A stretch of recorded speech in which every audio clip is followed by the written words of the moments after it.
राजा युधिष्ठिर ने पूछा, महाबाहो, आपने कहा कि शत्रुओं का कभी विश्वास नहीं करना चाहिए।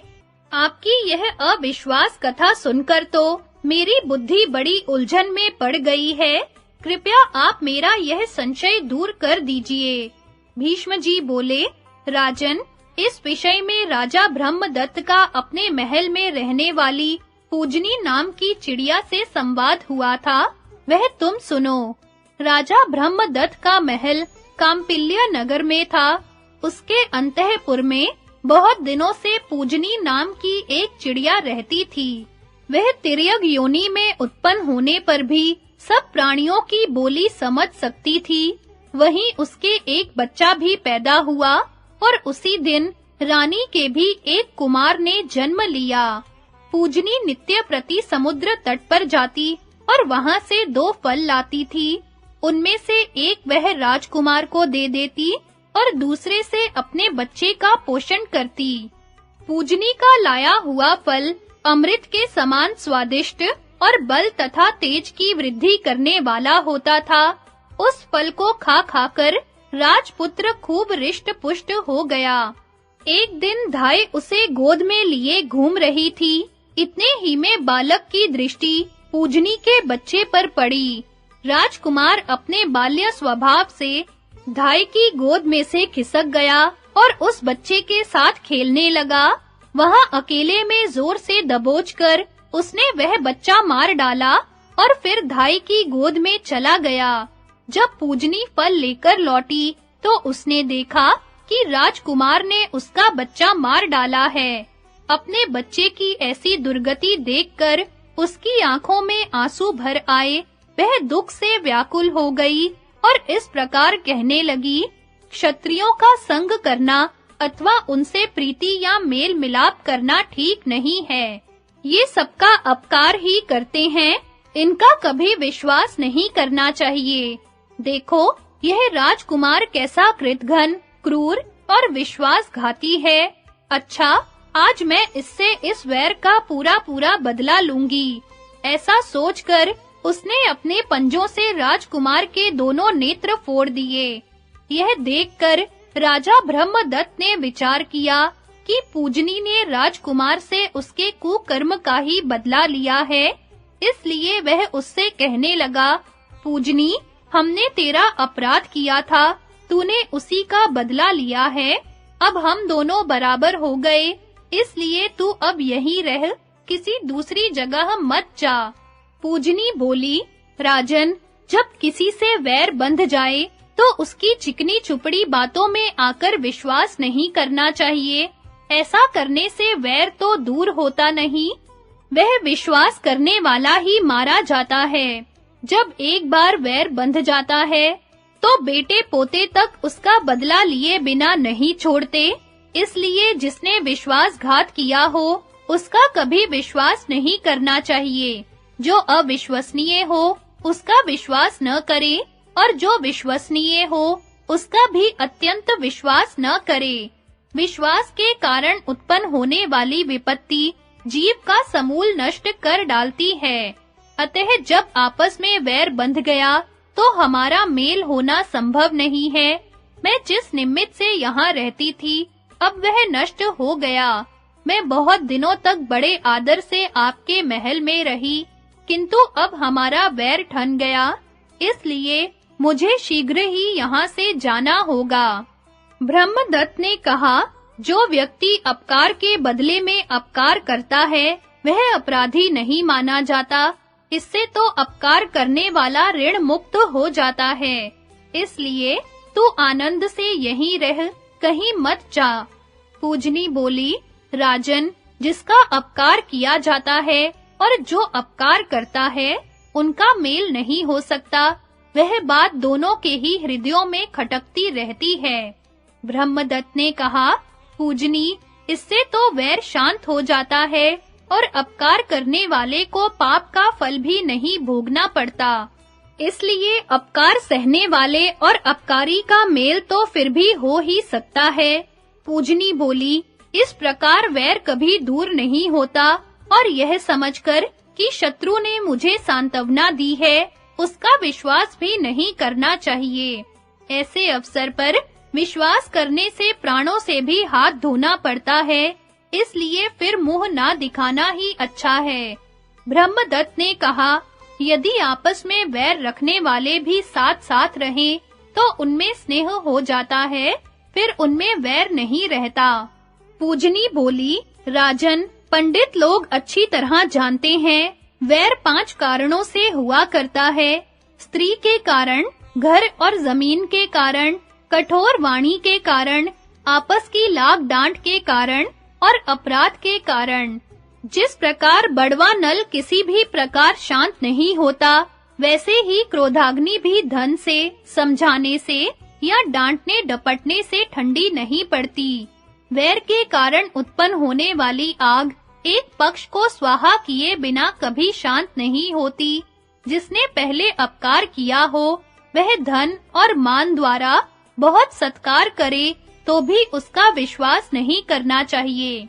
अब तक तो न मैंने आपका कोई अपकार किया था और न आपने ही मेरी कोई हानि की थी, इसलिए मैं आपके महल में रहती थी, किंतु अब मुझे आपका विश्वास नहीं हो सकता।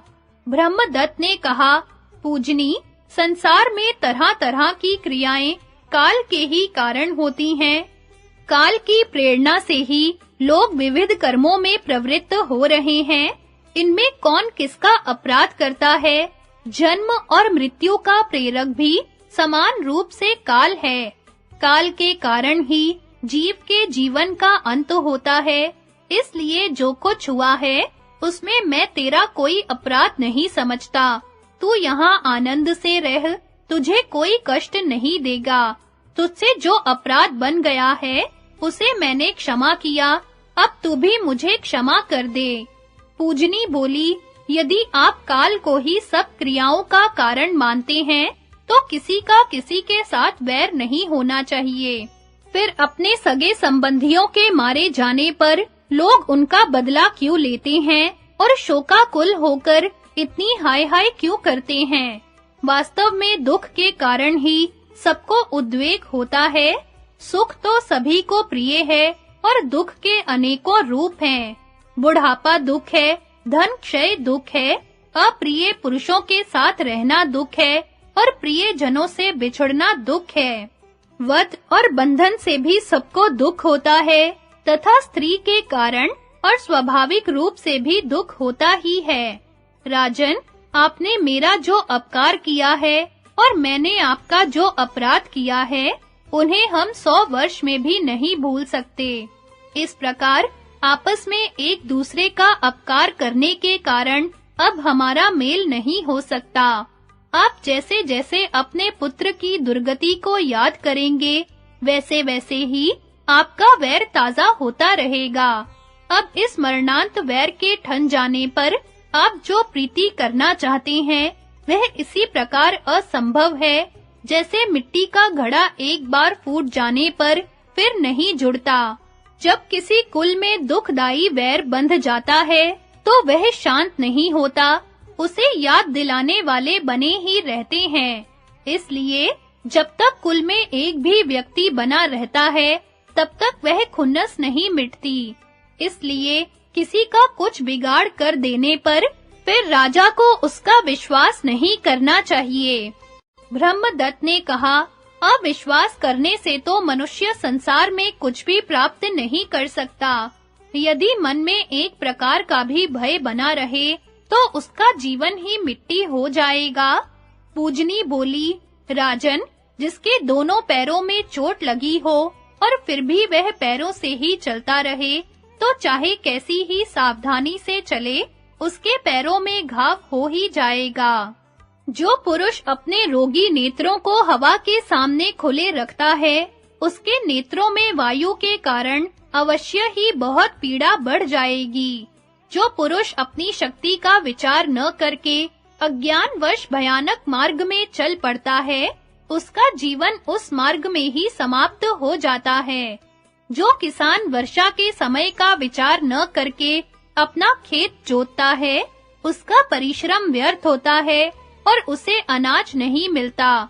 जो पुरुष हितकारी भोजन करता है, उसके लिए वह अन्न अमृत रूप हो जाता है, परंतु जो परिणाम का विचार न करके कुपथ्य सेवन करता है, उसके जीवन का अंत तो उस अन्न के साथ ही समझो।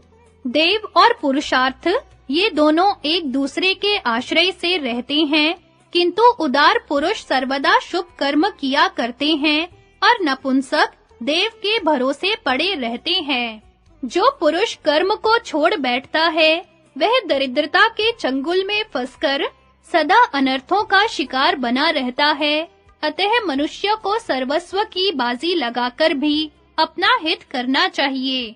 विद्या, शूरवीरता, दक्षता, बल और धैर्य ये 5 मनुष्य के स्वाभाविक मित्र हैं। बुद्धिमान लोग सर्वदा इनके सहवास में रहते हैं। घर, सोना, चांदी, पृथ्वी, स्त्री और सुहृदगण ये मध्यम कोटि के मित्र हैं। ये मनुष्य को सभी जगह मिल सकते हैं। जो मनुष्य बुद्धिमान होता है, वह सभी जगह आनंद में रहता है। बुद्धिमान के पास थोड़ा सा धन हो तो वह भी बढ़ता रहता है। वह दक्षता पूर्वक काम करते हुए संयम के द्वारा सर्वत्र प्रतिष्ठा प्राप्त कर लेता है, किंतु बुद्धिहीन पुरुष घर, धरती, स्वदेश और स्वजनों की चिंता में ग्रस्त रहकर सदा दुखी बना रहता है। यदि अपनी जन्मभूमि में भी रोग और दुर्भिक्षा आदि का कष्ट हो तो वहां से अन्यत्र चला जाए। यदि रहना हो तो सदा सम्मान पूर्वक ही रहे। इसलिए अब मैं दूसरी जगह जाऊंगी। यहाँ रहना मेरे लिए संभव नहीं है।